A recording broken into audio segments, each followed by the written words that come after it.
Hello students, I am Bisma Hilal, research scholar under Professor Qazi Fariduddin, working in the plant physiology and biochemistry lab. Today I am going to demonstrate the activity of alpha amylase in germinating barley seeds. Now first what we require are the overnight soaked barley seeds which have been ground in the mortar and pestle.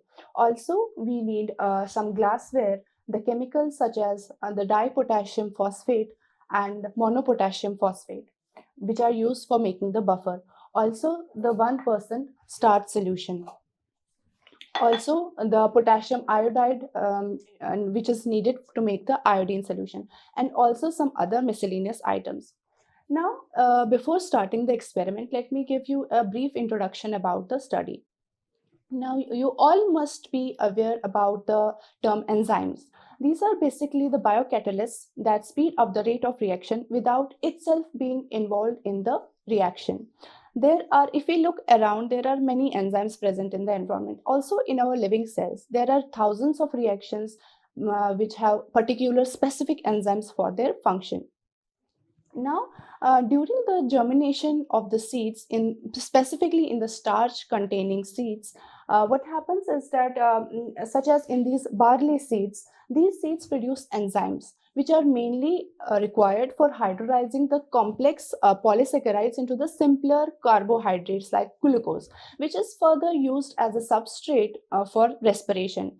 And further, it is used in the generation of energy in the form of ATP. So basically in the germinating seeds, we require these enzymes for the energy production. Now, these enzymes, amylases, these are of two types, alpha and beta. Now, beta amylases are always present in the plants. However, the alpha amylases, these are produced only when the cells require glucose, such as the condition here, that is seed germination in the cereals. Now, if we want to detect starch in any medium, we use iodine for that purpose, because that iodine, it reacts with the amylose present in the starch and gives a deep blue color. So it is also known as the starch positive test. Now first, let me show you how these chemicals for this experiment have been prepared. Now first we have prepared 1% starch solution. For this we have taken 0.5 gram of starch solution, and we have mixed it with 50 ml of distilled water and by warming. So by this we got 1% starch solution. Number second is the iodine solution.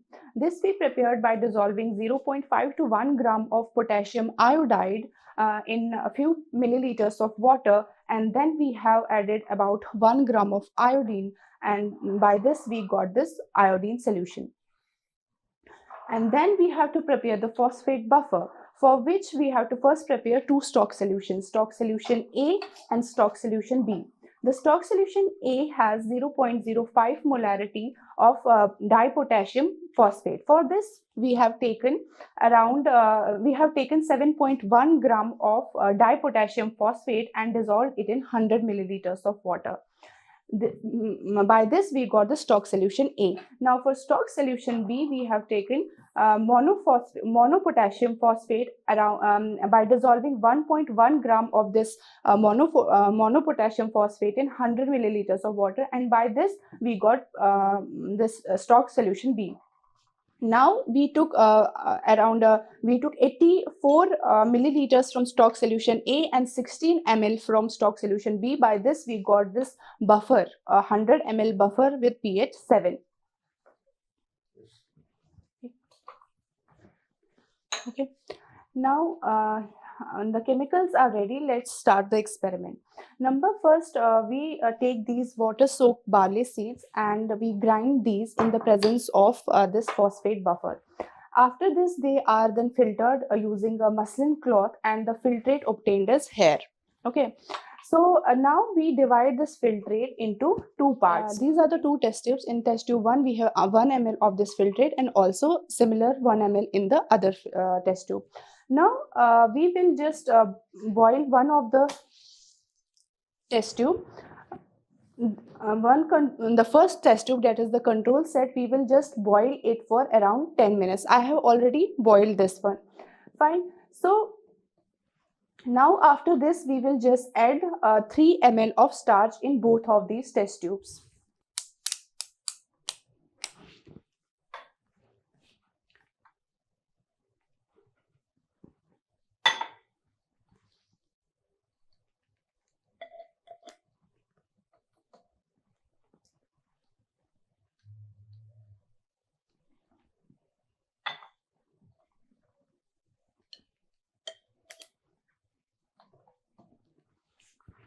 Now I have added the 3 ml starch in both of these test tubes.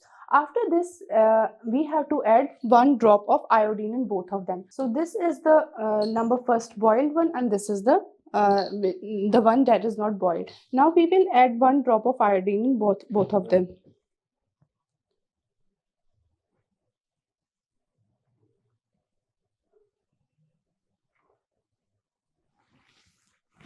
Now, as you can see, the first both of these appeared blue, which indicates the presence of starch in both of them. But the boiled one, where the enzyme alpha amylase enzyme was denatured, therefore the starch reacted with the iodine and it showed the presence of deep blue color. Now this deep blue color, it will persist because the enzyme is inactive and the starch will not be further hydrolyzed into simpler carbohydrates. So it will show deep blue color for much longer time. However, this one, which was the where the enzyme was alpha amylase enzyme, it was not boiled. That means it was active. Therefore, the starch present, it was converted into further simpler carbohydrates. That means the deep blue color disappeared. So hence we can say that the alpha amylase, it converted the starch into simpler carbohydrate in this experimental setup. However, the starch alpha amylase was denatured in this one. Therefore, it showed the deep blue color or the starch positive test.